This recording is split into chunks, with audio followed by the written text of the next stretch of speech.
Gradually, we are getting to where God is taking us to. Gradually, we are beginning to hit the mark. You know, when my wife was talking to us here, she said, we just found that there was a gap. And we needed to bridge the gap between the experienced leaders and the emerging leaders. We wanted to be sure that people will not just go into leadership, and then they begin to learn the ropes from that place. Because that's what seems to happen. People want to have a vice who will be full of vices. People want to have a deputy who will be dependent on them. People want to have an assistant who will not be able to give them any assistance. But that's not the way things are supposed to be. I have a dream that in Nigeria, we are not going to have one leader leading this country. We are going to have 200 million leaders leading the country. That's what we need. So we are going to change the narrative one person at a time, one beat at a time. So can I say a very big thank you very much for joining me. Hello, ladies and gentlemen. Wow, it's great to be here. Thank you so very much for joining us on this Advanced Leadership Conference online version with Pastor Poju, Oyemade. The team is still the same. Lead well, live well. My name is Onyinye, and we just want to see how excited most of us are. Our guests will be joining us shortly. Leaders are on standby, and we want to thank them for giving us this opportunity and platform. If you are in the house and you are excited, please let us know. YouTube is buzzing already, right? So let us know. Chat us up. Tell us how excited you are. Tell us what you're looking forward to. Tell us your takeaway from the Life Advanced Conference that we had in Bagada if you were there. If you were not, why did you miss it? What are you looking forward to today? Just let's engage. Let's engage. Let us know how excited you are. It's going to be a super evening. A lot of revelation about leadership, a lot of insight about how to lead yourself, how to lead your people, and navigate the whole process. So it's exciting. I am excited. I hope you are too. So let us know. How excited are you? Tell us in the comment section, ladies and gentlemen. I will be watching. Okay, Pastor Dada said, I'm excited, really excited. Awesome. Excited about this one. Nice. Let us know. And please call up your people. Let them know that we are live. We have started. We're just waiting for our guests and our leaders to be fully set so that we can bring them on. But I can assure you today is going to be amazing. Give us your takeaway from the live session we had in Bagada. What was a high point for you? What was the most exciting moment? What have you done with what you learned? It's barely close to a month. Close to a month on the 26th of August. Today is 24th. So just 1 month. What have you done with the things you've learned? What have you done with the things you have learned? All right. Okay. You can't wait. Nice. We are here waiting. And by the way, for those of you who are online, I'll be introducing our leader, Pastor Leke, to come and also welcome you. So stay on the line. Pastor Leke is here. Wow, that's my leader. Ladies and gentlemen, give it up for PLA. Welcome, Pastor. Thank you, sir. How you doing, Pastor? I like this impromptu that you just threw me into it. I love it. Great to see you, sir. Honor to be here. Good to see you too. In my base, walking off where we normally work. As part of our live well, lead well, we did some actioning today where we learned to stop blaming others for our own current location, but rather look inward and understand ourselves so that we can push forward to the next level of anything we want to achieve. We went further to learn that in the spiritual aspect, that God should give us a hand of a leader, a head of a leader, a heart of a leader, a mind of a leader. And then, at pointers for me personally, is the ability to look for the why to the why, the why to the why are things the way it is, get to the root cause, and then push from there to be able to provide solutions that are permanent, not just surface solutions, and then now allow other things to suffer. I'm looking forward to having Pastor BC on here, and of course, the amazing Pastor Poju also. I know it's been an amazing Sunday with the rain, ensuring that things are cool for all of us, and calm for all of us, and ensuring that we understand that this is a season where we plant, because the weather is ideal both physically and spiritually for growth to take place. So that's where I am now, sir. That's where I am now, sir. I see that you are smiling. I Awesome. me what I call the organized chaos.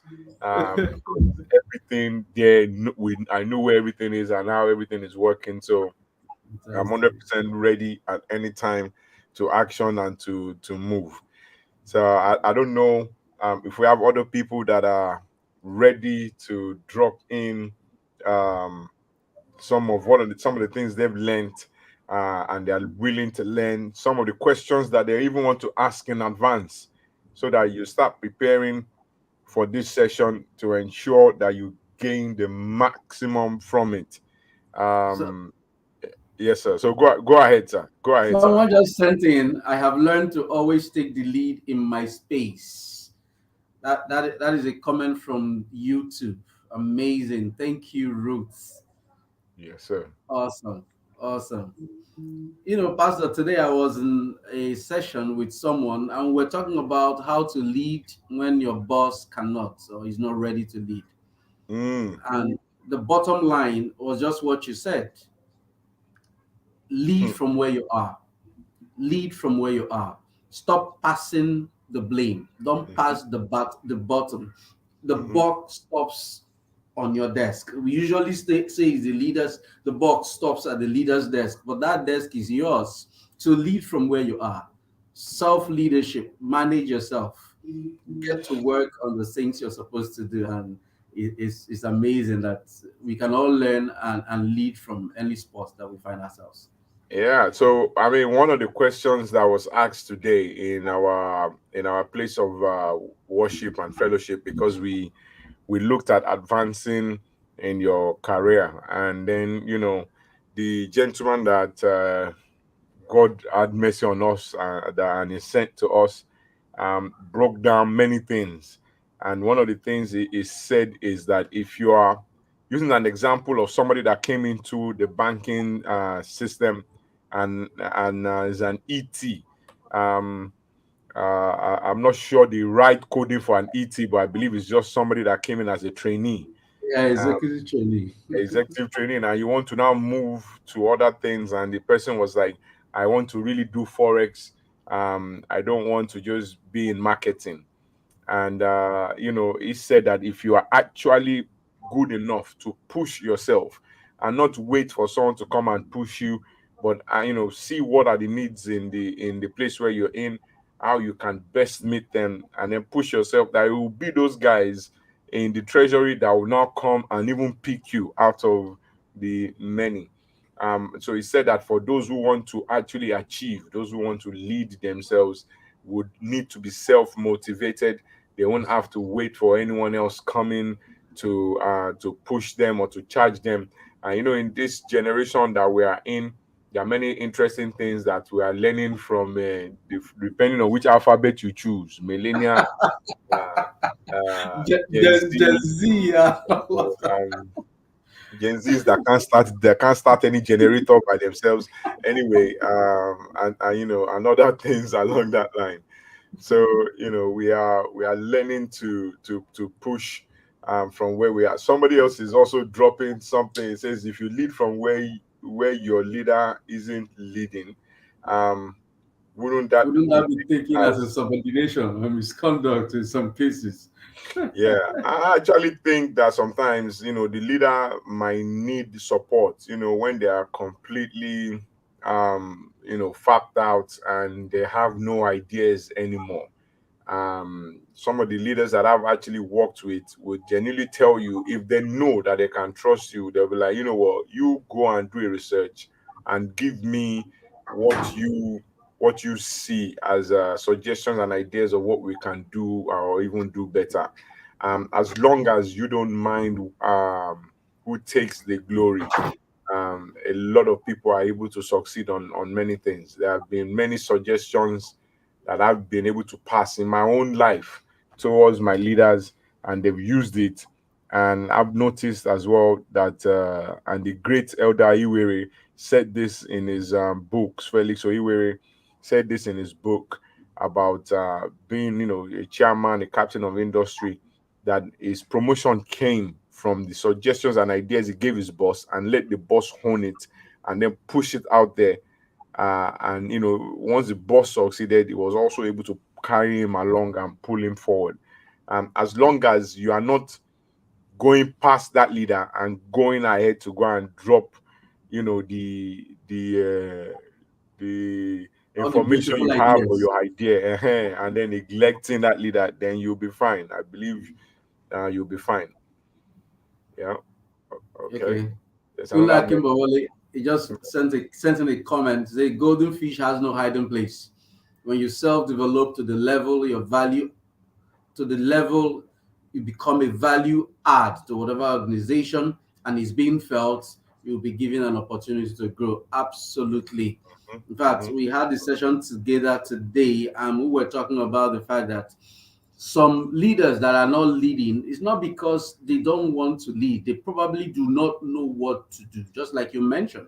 Mhm. So your ability to support them and become a proper assistant on those blind spots or Yeah. seemingly weak areas Yeah. will make you a fantastic team member. Everybody wants to succeed, and as long as you are helping them succeed, they don't mind having you around. They don't mind having you around. Then we need emotional intelligence as well when Yeah. it comes to doing well in the office. Don't because you have all the ideas, you're good and all of that, you now start doing things in such a way that your boss begins to look bad. Very shortly, you will find out why he's the boss. Exactly. You will find out Exactly. He why. will So, throw you underneath the boss, as exactly. as I will let you know that he's the boss.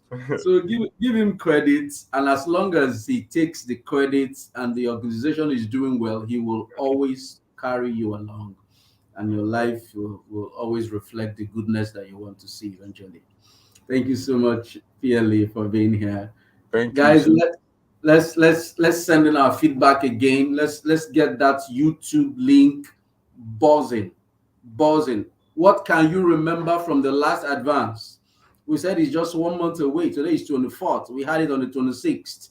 What can you remember from those wonderful sessions that we had? And what have you been able to do with any of them? Any of them? Give us your feedback. Send it in the chat column right now while we just check what is happening with our leaders. Mhm. Okay, send in your comments. Send in your comments. We want to see them. We want to see your comments. Send them in, ladies and gentlemen.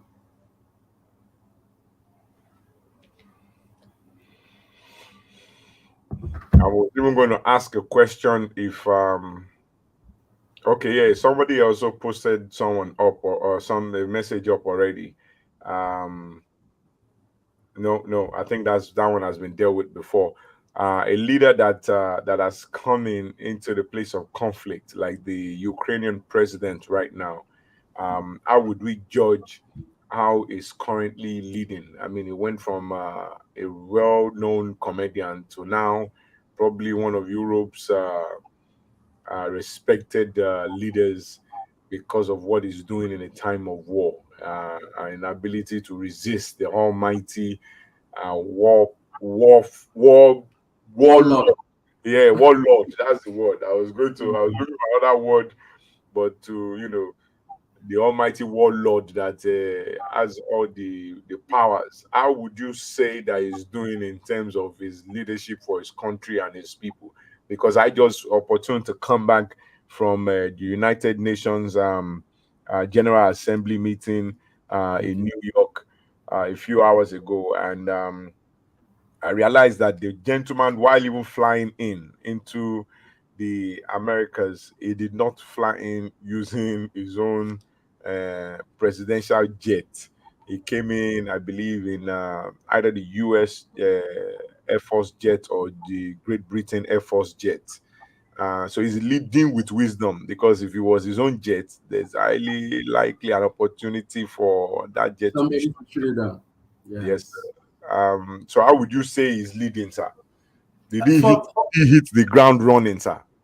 for me, it is crisis that makes a leader. Mm. You see, when leaders step out or step up in a place of crisis, in some situations, a lot of people like him would have capitulated. This is Russia we are talking about. How can I? But he felt this is the time to actually show leadership. And for me, even though he has made a few mistakes, but he's doing great. You need to stand for something. If you don't stand for something, then you can live anyhow. This young man took Ukraine from that state of, a lot of people felt that war was going to last for just 1 week. But here we are. And I can tell you, Russia is not winning. It might look like it, but they are not totally winning, because they found out that, look, there is no nation that is a push away if you have a leader who is ready to step up and give direction to his people. Leadership is about influence, it's about directing people, it's about showing them that, look, this is not the end of the tunnel. Somebody said, and I agree totally, Napoleon, that leaders are dealers in hope. This young man is giving hope to his people, is giving hope to his nation. And look, all the leaders all around the world have decided we cannot allow one person to just bully every other person. Yes, this sir. young man is giving hope, and we need to back him up. So for me, he's doing great. And if we can have people in our nation, oh, amazing. PBA is also here. PBA is also here. So we can bring him up as well, so that he's a leader extraordinary. Yes, sir. Yes, sir. Yes, sir. Welcome, sir. PBA, you're still muted.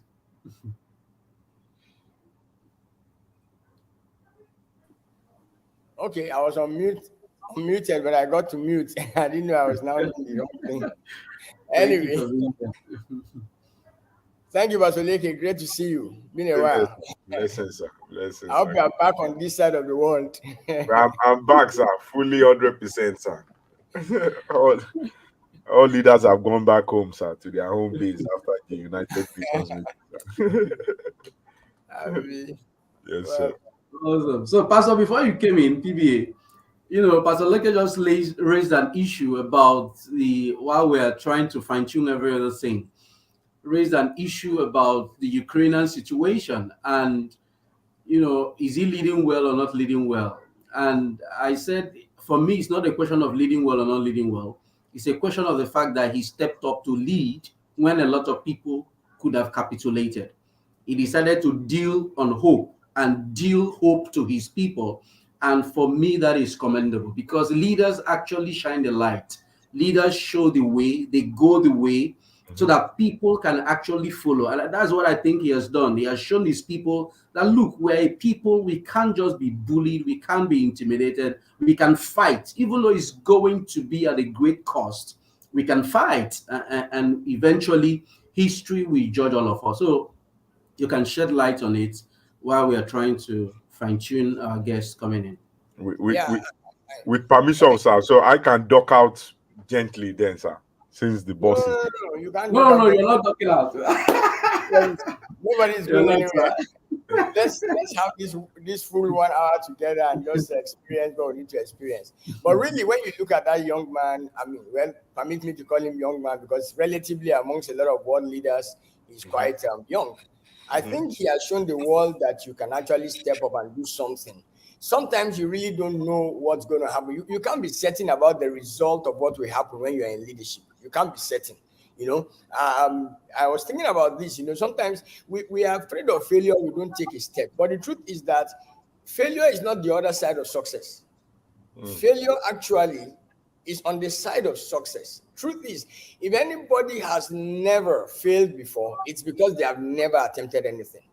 In fact, the other day I was trying to have a conversation with my wife, so I was asking her a question. I said, is there anything I've tried to do that has failed? And she was trying to think about it, and I said, well, that's a problem, because if you have to think before you can find out something I have failed at doing, then it means I've not really done much, because I believe that you would fail if you are trying out things. So sometimes we allow failure to stop us. But this man hadn't allowed failure to stop him. But when you think about all the dynamics, who wants to fight Putin? That's a world power. You don't even ever try to do that. You should just calm down. I mean, of course, when you also know that the other powers are not going to come full force to say we are with you. They are going to sit back and say, okay, we are going to support you with arms, and they also need this guy one way or the other. They will not, you don't go and fight that battle. But he has tried to take a step. Not only that, he has also stood his ground over a period of time. And anything could happen. He could be picked, he could be killed, whatever could happen. But he just stood there. So I think one big lesson we learned from Zelensky, that's his name. I don't know how to pronounce it, but one big thing we learned from that man is the courage to stand for what you believe. And I think it's important that leaders take that to note. The courage to stand for what you believe, even when you are not sure of what the result will be. The result might not be good enough at the end of it, but at least you stood for it. For me, I think it's better to stand for something and fail than to stand for nothing and succeed. Amazing. It's better to stand for something and fail than stand for nothing and succeed. Don't mention that to Nigerian politicians. They're always moving from PDP to APC, APC to AFPC. Don't mention it. Doesn't work here, go here. If it works there, go here. Throw anybody and let's go. Somebody said online, the session with McCall was quite intriguing for me concerning what he said about the daughter, spending 8 days with the daughter. That was outstanding for me. And also the spirit-led leadership by Dr. Benga Omojola. That session was powerful, and it buttresses the fact that, what Pastor Lege just said, that when you lead, making up your mind to do your best. There was a particular story Dr. Benga shared that day, how as an NYSC member, he was serving in a corporation, in a bank, and somehow nobody paid him any mind, as it were. And despite the fact that he had gone out for marketing, came back tired, disillusioned, a customer that was feeling unattended to was about to leave. And he walked up to the customer, took up the issue, made up his mind that I'm going to make this man happy. And when he did, the guy went home and told the dad. And the dad happened to be a politician. A couple of days later, the politician came to the bank to open an account. They discovered the kind of account he wanted to open. NYSC member can't handle it. In fact, the branch manager couldn't handle it. They had to call the head office. Look, somebody wants to open. Politicians want to open an account for a political party. Yes. It was Bemu. So the head office heard about the account, and that was how his career life changed, because he self-motivated himself. Pastor Leke got it. He didn't allow the situation to weigh him down. He motivated himself. The Bible said David motivated himself when he discovered motivation wasn't coming from anywhere. And I think that's what we need to learn as young people. It might not look very rosy. It might not look exactly what you think it is, even Nigeria now. But look, motivate yourself. Pick up the fact. There's a lot that can happen when you're thoroughly motivated. And I wanted to actually speak into that. I think it's Misola that talked about McCall's 8 days with his daughter, and I think that's really amazing, really, for somebody to be able to have an 8-day retreat with just his daughter alone, spending time to help her clarify and doing that. That's really amazing. 8 days is quite a lot of time, and many of us can't spare one day, but sparing 8 days is quite a lot, and there are so many things that will make you want to do that. But let's look at it really. The way you lead one is the way you lead all. I think that's one of the points that I think I mentioned during the Advanced Leadership Conference, and I wrote it down somewhere. The way you lead one is the way you lead all. Sometimes when we think about leadership, you don't want to even look at your family as part of those you are leading. You don't want to look at your daughter, your son, you don't want to look at them as part of the people you are leading. If you can spend 8 days with one person, that's a great deal. That's adding value to somebody at a very high level. And sometimes you look at it as, I'm just spending 8 days with one person. Wouldn't it be better if I spend that 8 days with maybe 1,000 or 2,000 or 3,000 people? What great impact. But sometimes you never can tell the impact that one day with that one person will make in the world. See what happens that day. Marco was talking about that story, and apparently a lot of people were glued with that story, because I was shocked that how do you do 8 days with just one of your daughters? You can imagine if you have three daughters, so you are going to do 8 days, that's 24 days, that's a lot, but taking out that time to be able to focus on just one person. And that's a lot about leadership, being able to focus on that one person and look at that one person and say, look, you mean a lot to me.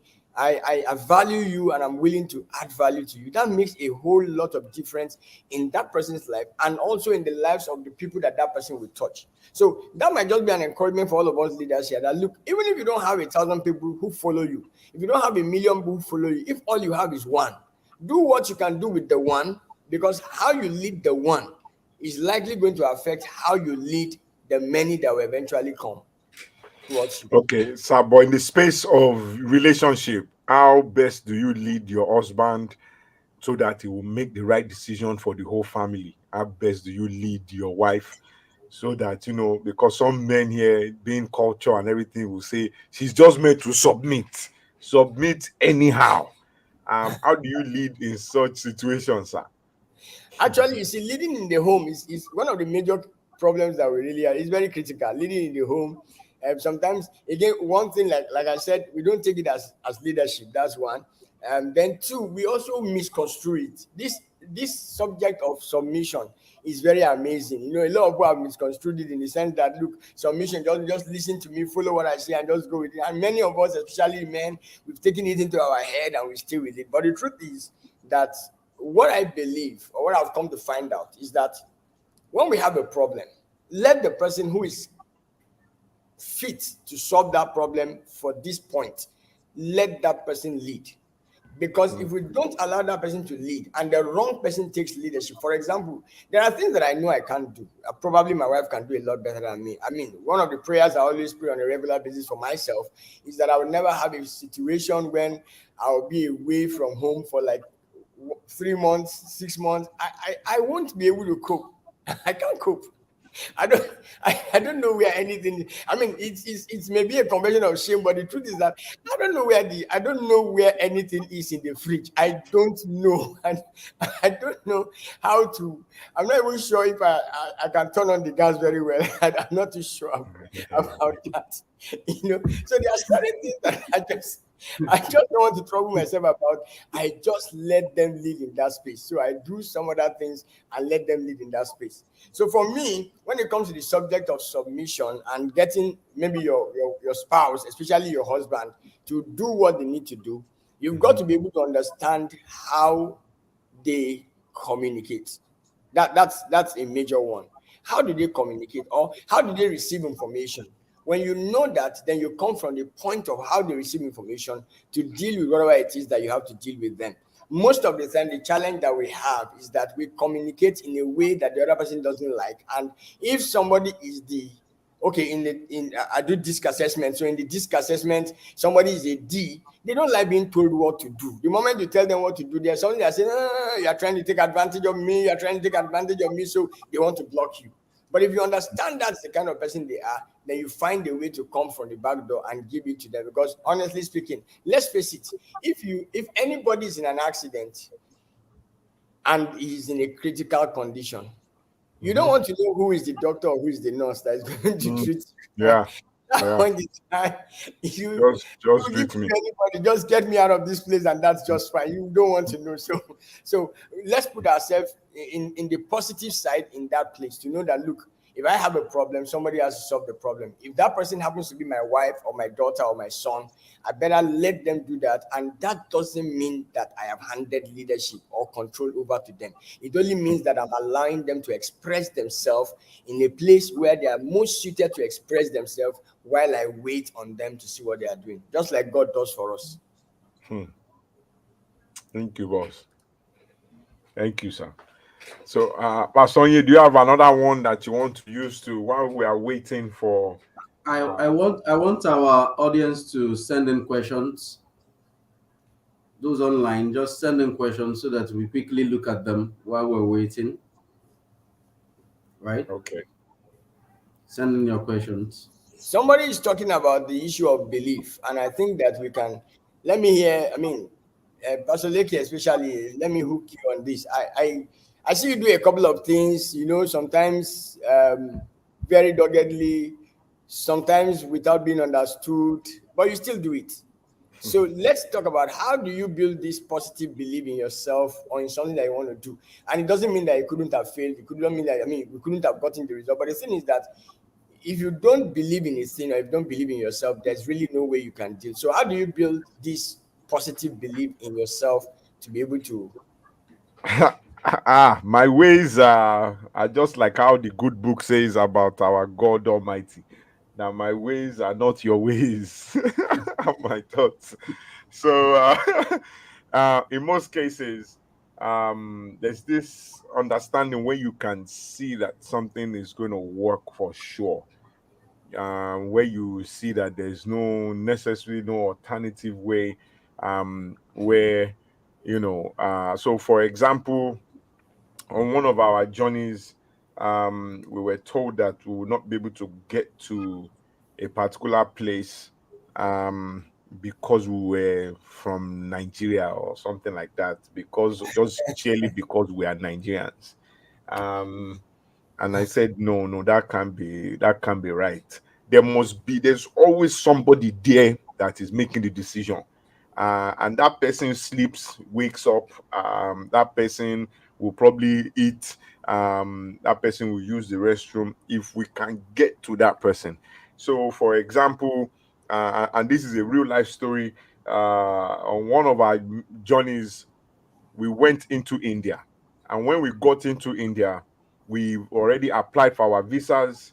The crew of the aircraft also applied for their visa. But what the embassy in Nigeria did not tell us is the business visa is different from visiting. Business takes longer.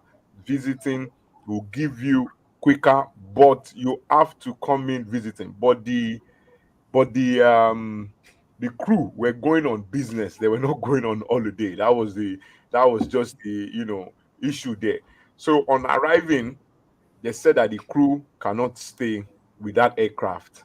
They have to go to another nation, just drop the passengers, and the cost alone to move them around was obviously going to be, I mean, that's wear and tear on that aircraft, fuel. I mean, they are flying to a whole other nation entirely, almost 2 hours away, because we can't stay there.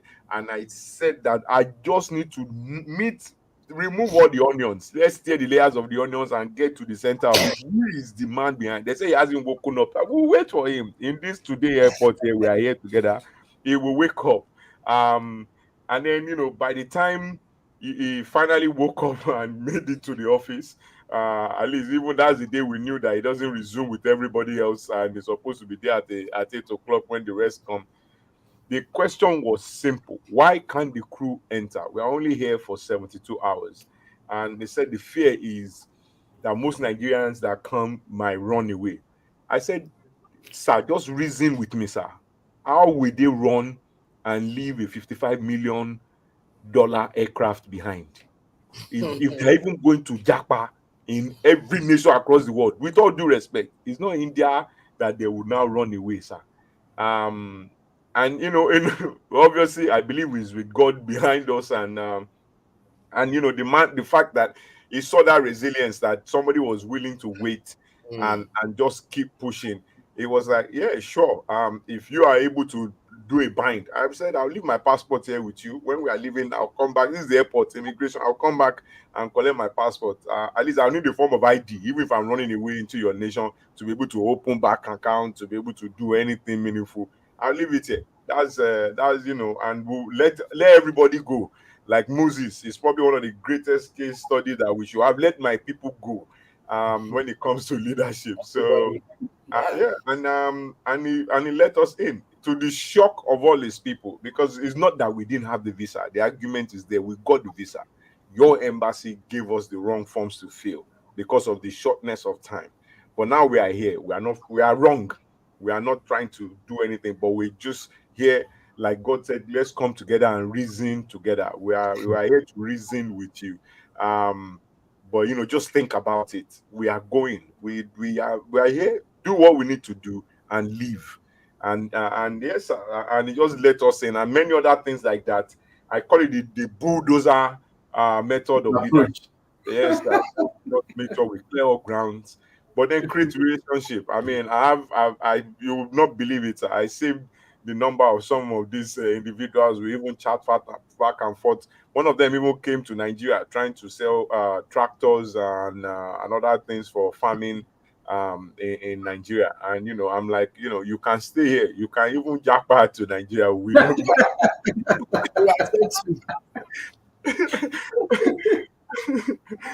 So I believe relationship also really really matters on how one handle some of those items, those situations. Amazing. Yeah, but there's even a couple of things that you are saying, but you are not saying, and that's the place of a couple of mentions of knowledge.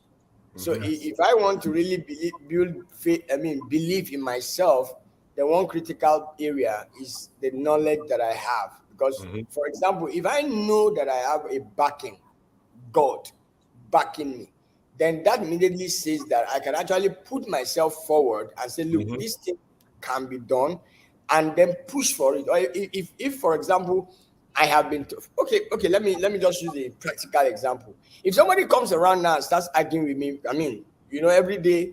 Today I received about 2 calls from some politicians, one in Ondo, one in Osun, and they wanted to talk to Chief Bisi Akonde. For whatever reason, I don't know how my number gets in that client. And I get them, but I have a text here that's so funny, very funny text. And the man is saying that father of our nation, this and this. I say, you are just trying to toast this man. But I'm not the one. I just say, this is this year connect the pastor, not chief, So, but if you know you have backing, if you know that there's somebody supporting you, if you tell me that my name is not busy, I won't accept it from you. I would definitely fight you to a standstill, because I have been told from wherever I've been told that this is my name. So in the same way, if you really, really come to have some knowledge about yourself, knowing that, look, there are things I can do and I can't fail with them, then if someone is telling you that, look, this thing is failing, you will stand your ground. You will say, no, there's a way out. You will find reasons, you also mentioned, let us reason together. You will find reasons why this thing has to be done. Let's reason together, which means that if it's looking so tough, I will keep digging in, thinking about it until eventually something comes. Why? Because I believe it. And of course, the more you believe something, the more you foster or increase your belief in that thing. So you keep going. Leaders can't lead except they believe. No way. Fantastic. Thank you so much, PBA. Please, we need to let PLA go. He has another assignment, sir. Put it on the chat group. Pastor Sam is here. Pastor Sam, thank you for joining us. Well, welcome, sir. And someone is asking, as a follower, how do I react to a leader who is afraid of failure or afraid of making mistakes?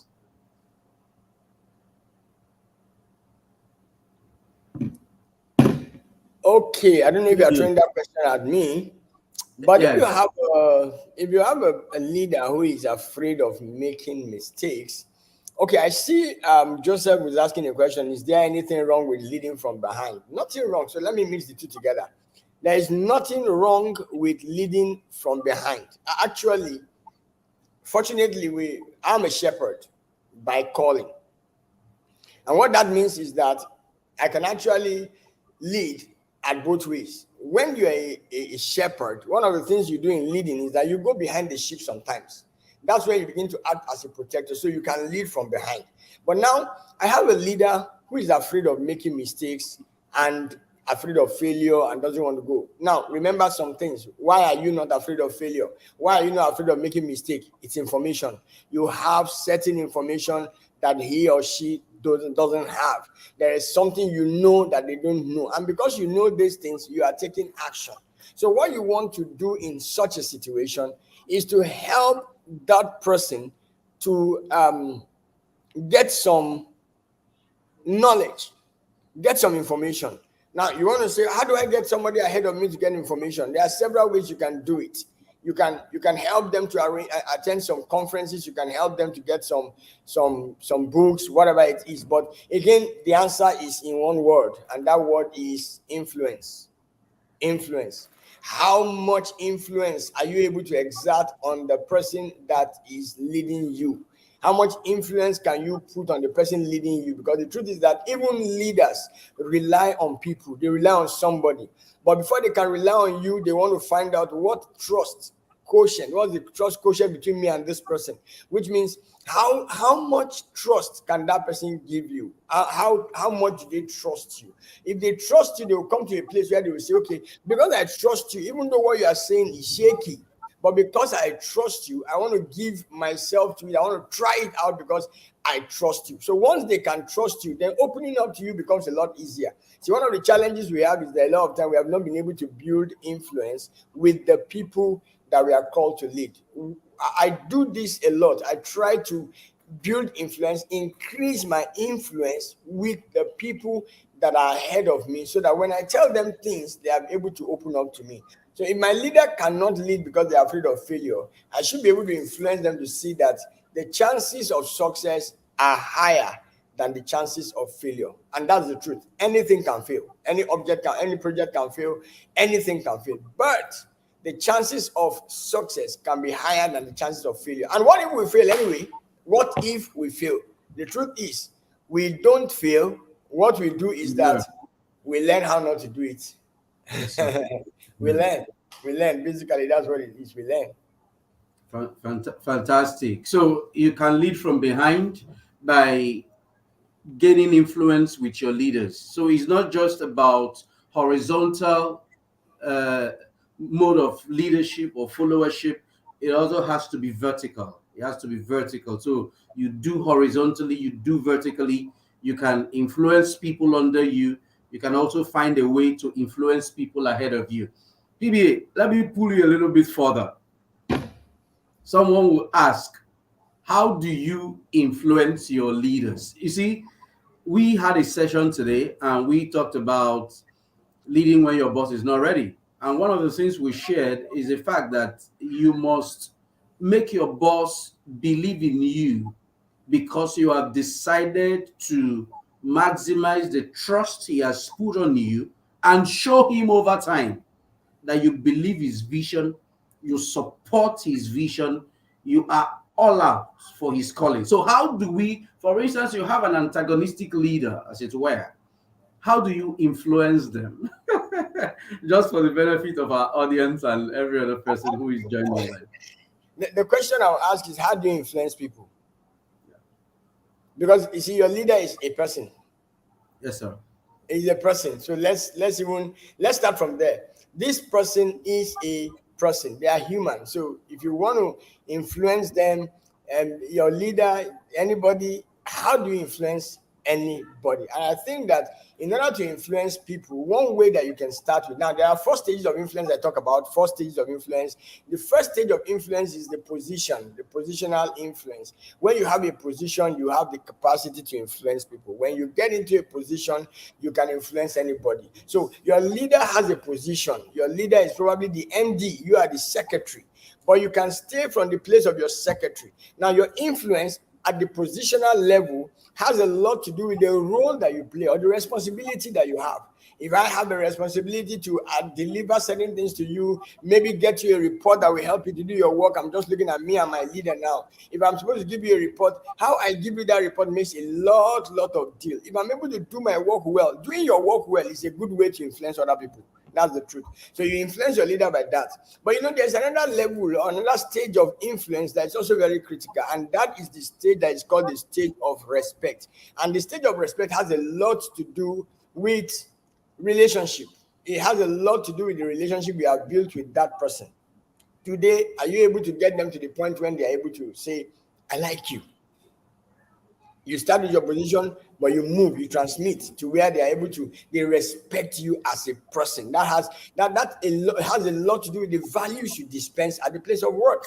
Many of us don't know that our values, the way we work, the way we do things, affect the people that are around us and affect our leaders. Your values. The other stage is the stage of being likable, called the stage of likability. And that, again, another level of relationship where you're able to really get in with people and you are talking together, they are reaching, you're able to connect with them. And that's where communication comes in. You connect deeply with those people. And then, of course, there's another stage called the stage of production, which has to do with results. See, if you have great results, the truth is, with great results, you can influence people. With great results, you can influence people. Your boss will always look at your work. If your work is doing well, the chances are that they will pay attention to you, because even when they don't like you, they like your results. Yes. Even when they don't like you, they like your results. Somebody should type it in. You know, that Gio said something in one of our Holy Ghost services, that nobody argues with results. Nobody argues with results. And everybody wants a result driven person in their team. Someone asks, in a situation where a team seems successful while being unruly and unreasonable, how do you influence leadership to get them in line? So they are making results happen, but they are unruly, unreasonable. How do you make leadership? Probably the leadership is also interested in the results. How do you make them to get them in line or discipline them? That is from Longer. Let me have that again, please. I didn't seem to get it. I'm In a not clear. situation where a team seems successful, so they are producing a fantastic result for an organization, but that particular department or team, they are very unruly and unreasonable. How do you influence leadership to get them in line or checkmate their excesses so that they don't continually become unruly? It all depends on what are the values of the organization. In my view, yes, I like results, but I also like the values of an organization. See, results can happen in the moment, but how well can we sustain the result? See, people that have good results and have very bad values, like you said, unruly, will not be able to sustain the organization. They can't sustain the results. You see, they will get the result, but they will crash it along the way. Somewhere along the way, they will mess it up. So you've got to be able to find out, what exactly do we want? Do we want the result more than we want the values? I think that I want the values more than I want the result. And please, anybody can actually say no to that. That's fine. But I would want the result. I want the values more than I want the result. And the reason is because I want to see my result sustained. I want an organization that will live longer than we are. An organization that will do better than we are doing. Not just the one that you get results. So if you have people in the team who are productive, who get good results, but they don't have the right kind of values, and the values don't line up with what you want in your organization, then I think it's good that you have a conversation with such people and let them know that, look, the values of this organization are very critical and they are very important, and we cannot jeopardize the value of the organization because we want you to be in this space. So for me, we have to have that conversation. Now, if leadership is throwing a bad eye to it, again, it's all about conversation. I know that when I say conversation, a lot of people will say, there are people you just can't talk to. But I believe, and that's my belief, that there is nobody you can't talk to. You just need to find the way that works with that person, and then you can communicate and get what you want to get with those people. Fantastic. Thank you so much, PBA. Thank you for clarifying that. These sessions have been quite beautiful. We have learned a lot in these few minutes. not so few minutes that we have been here together. I don't know, sir. How about our guests? How are we proceeding? If you have any questions, just put it up while we're trying to fine tune and get our guests connected. Our time is fast spent. If you have any further questions, just send it in. Send it in.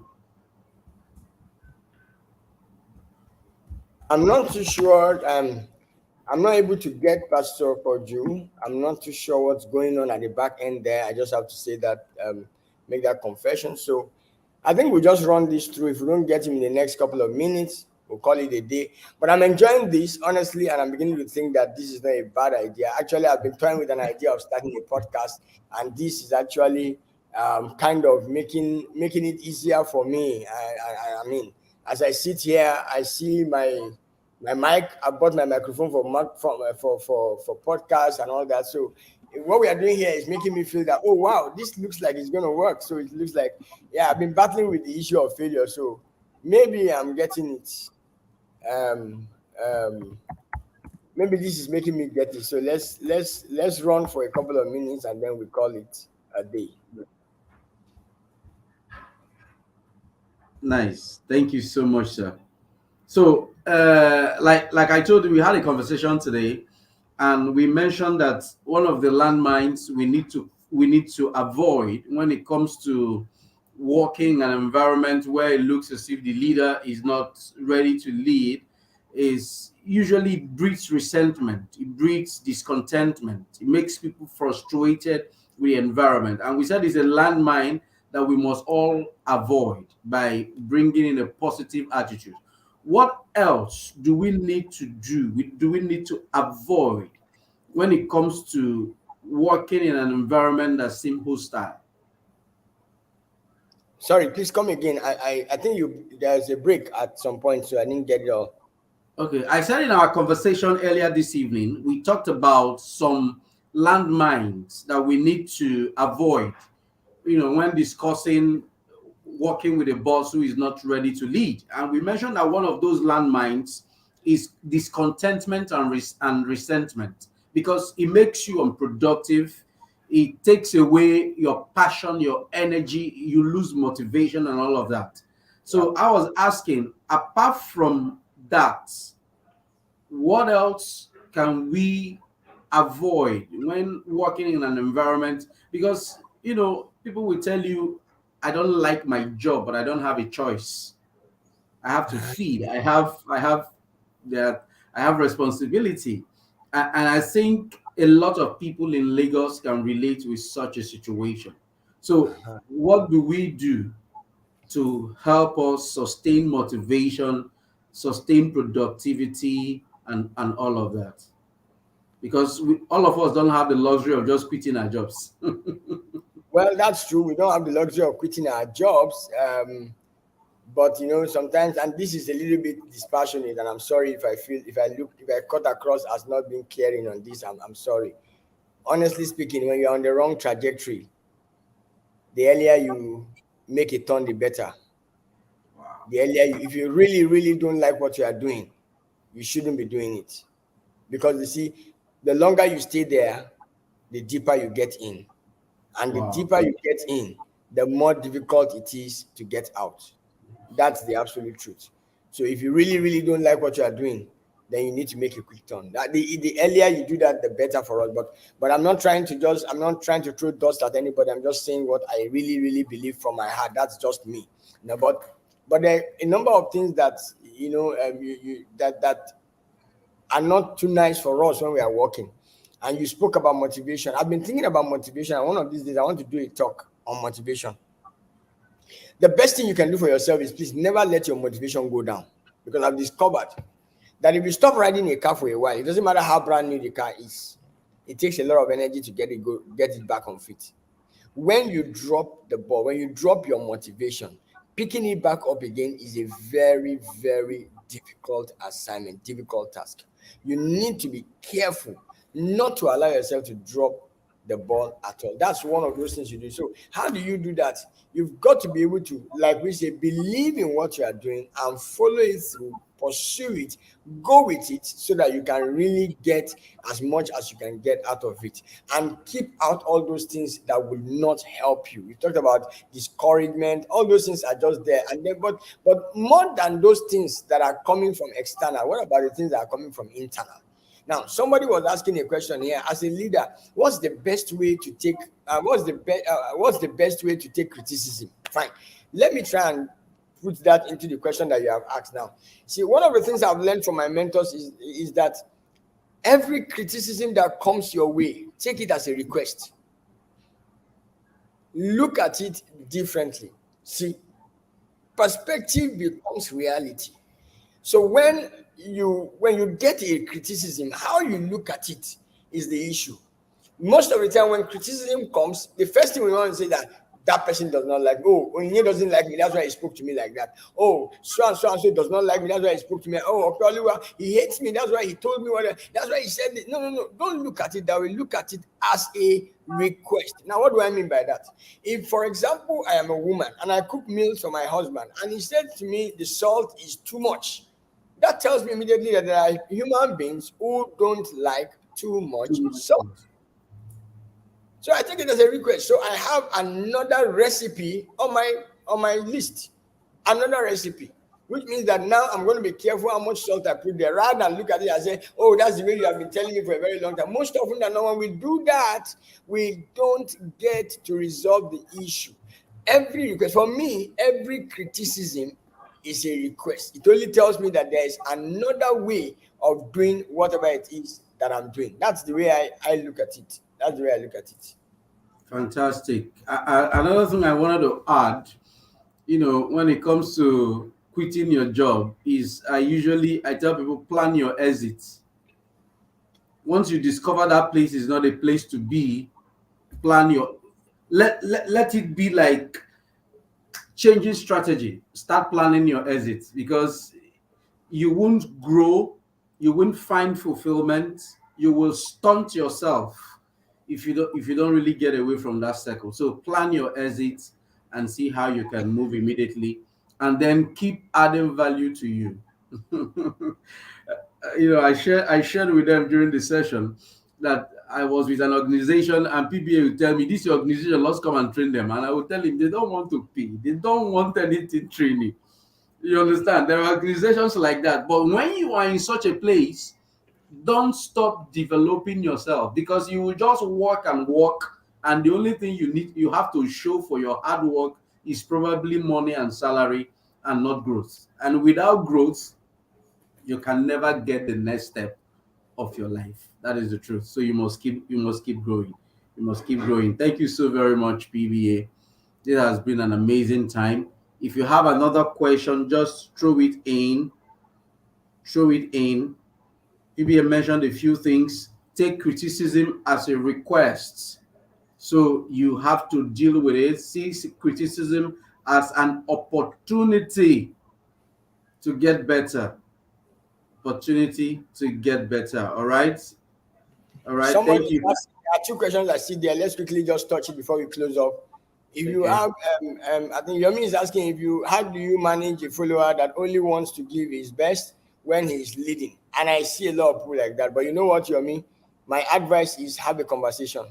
Let them see the reality. Let them see what it's supposed to be like. Leaders know the way, go the way and show the way. Show them. Let's be the example that others see. The truth is that when people do that, it's only because they are self-centered. But when they are other-centered, they'll do better. So show them how to be other-centered, not just self-centered. Because that's what is creating that. And I see another question. Bimi is asking, what if you work in an organization that their values are double standard? I don't know what you mean by double standard, but anyway, they say one thing, but they do another thing entirely. Yes, a lot of times people do that. In fact, when you go to an organization, you look at their vision and mission statements, then you walk into the organization, you see the people there, and you see that what the people are doing is very, very different from what is on what they have written on the board. That happens to us a lot of times. That really happens. You see, but the thing is that it happens because we have not internalized our values.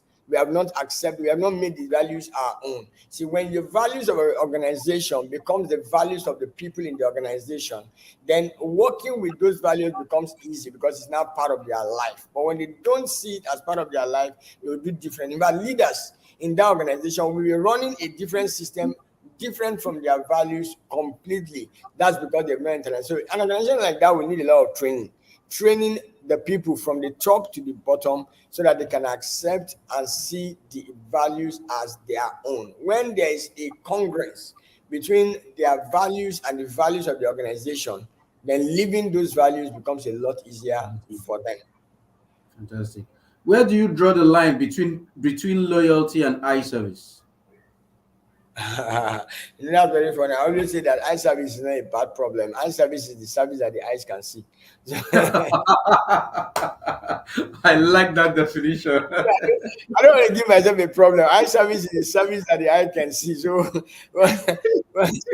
I'm seeing the service is good enough, and sometimes you really want to see the service. You don't want the service that you can't see.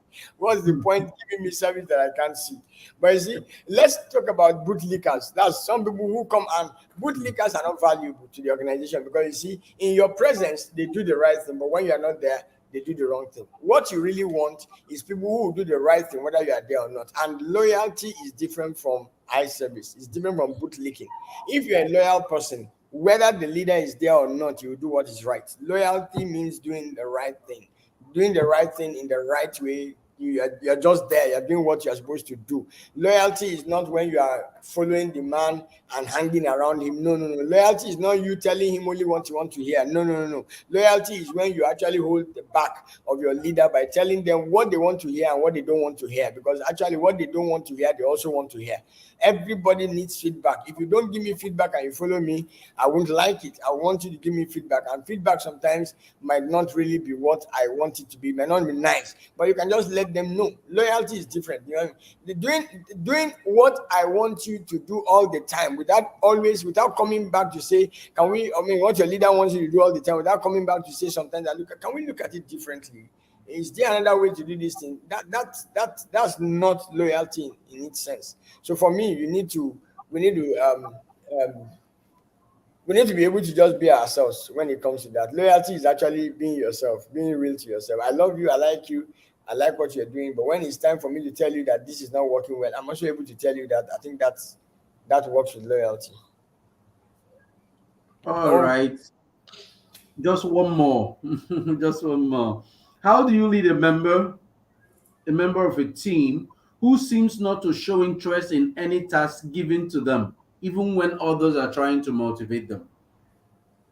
There's something wrong with the person, and that person might just need you need a conversation. There's need for a sit down to talk. Somebody is not, something is wrong somewhere. And sometimes this is one thing that many people don't want to hear, don't want to think about. But a lot of times the people that we work with, they need therapy. Oh yes, take it from me. I'm a pastor. I know somebody will say, Pastor, you're talking about therapy. That's the truth. Some people really need therapy. They've gone through some things.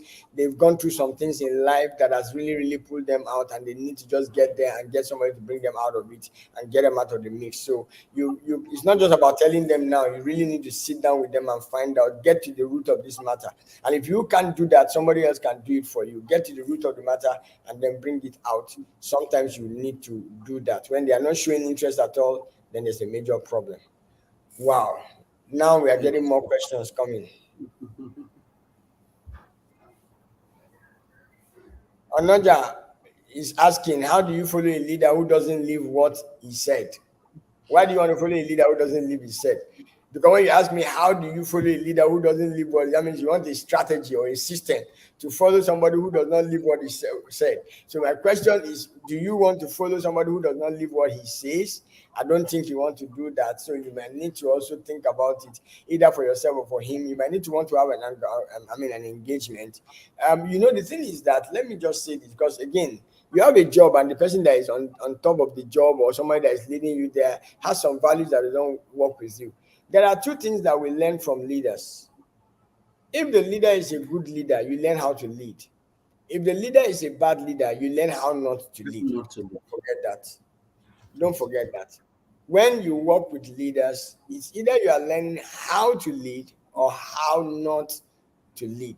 You don't need to fight it. You've got to know. But again, you do what you can do to help. Because the truth is that I think I spoke about at some point. I spoke about this 360-degree leader, somebody that's able to stay at the center and lead all around, and be able to lead above, lead across, lead down, and lead into himself. You've got to be able to start with leading into yourself. When you show what is right, people tend to defer to you to learn from you, and then get to do the right thing from you.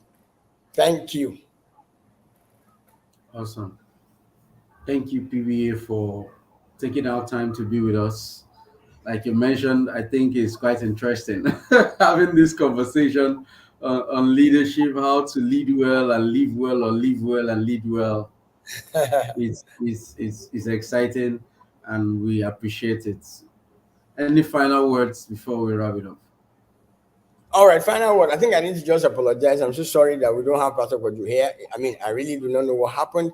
I'm going to check it out, and then if there's any update, I'll let you out the updates. But I need to own up to it and say we're very sorry. Maybe something happened and I don't know. And this is the lesson I learned in the last week when somebody was coming in. I mean, he came.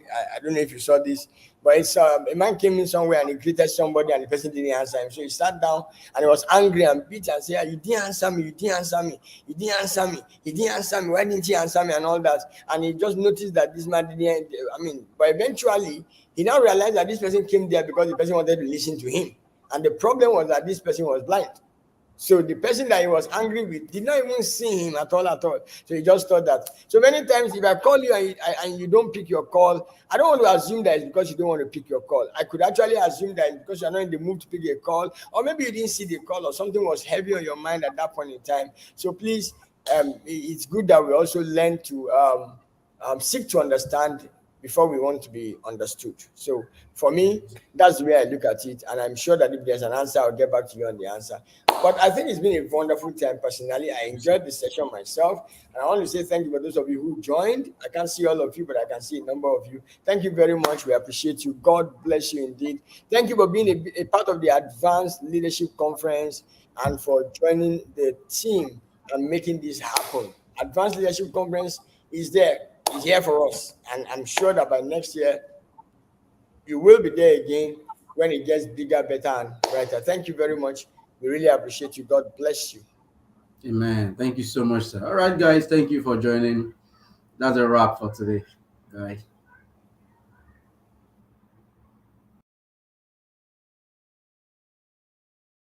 On this journey, I want to appreciate all our speakers. Emmanuel Mephenem, who had just spoken before Funke Amobi came up to also come and share. Look at the wonderful things that we have gained insight to today. That's why I tell people life is not made by what comes from abroad. Life is made by what comes from above and from inboard.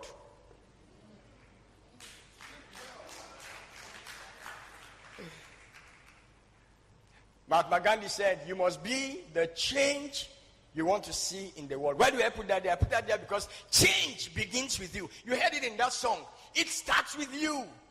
We're looking for change. We pray for change. We desire change. We call for change. We vote for change. But the truth is that change doesn't happen until you get involved in making it happen.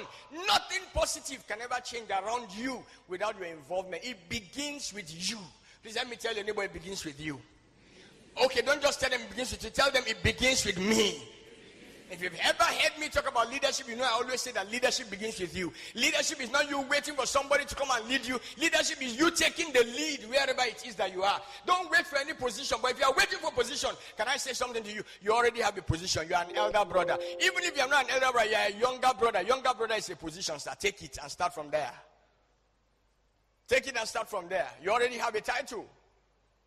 Father is a title. Mother is a title. So if you are looking for a title, take that title and use it. Brother is a title. Start from where it begins with you. And if change begins with you, there are a couple of things I want to share with you. Number one is the fact that you need to know yourself. You need to know yourself. The biggest challenge I see is that people go around wanting to be introduced to people, and yet what they should say, they don't even know. Go through the scriptures, if you will, and find out that when they asked Jesus Christ some question, when Jesus Christ asked the question, Jesus said to his disciples, "Who do men say that I am?" They came back and they started telling him stories. Some say you are the prophet. Some say you are Elisha. Some say this and okay, what about you? Who do you say that I am? And then Peter, that bold, courageous young man, stood to him and he said, I know who you are. You are the Messiah. He didn't say you are Jesus Joseph. Because if I ask you who you are most likely going to tell me that you are BC Akonde. That is your identification. That's not your identity. Never allow your identification cover your identity. Never allow your identification mark cover the identity you carry. Or else you will be like blind Bartimaeus. You know the story of that young man called blind Bartimaeus? His name is Blind, the son of Timaeus. His identification mark, blindness, covered his identity. So you hear sometimes the Bible talking about a certain woman. Where is her name? The issue of blood covered her name. You must know yourself. What are your strengths? What are your likes? What are your dislikes? You must know yourself. What are your triggers? What gets you? See, you don't get angry because somebody made you angry. It's because you don't know what gets you angry. If you know what gets you angry, it's either you stay away from it or you find a way to block it. Did you get any insight there? Let's stop operating at the lowest level of human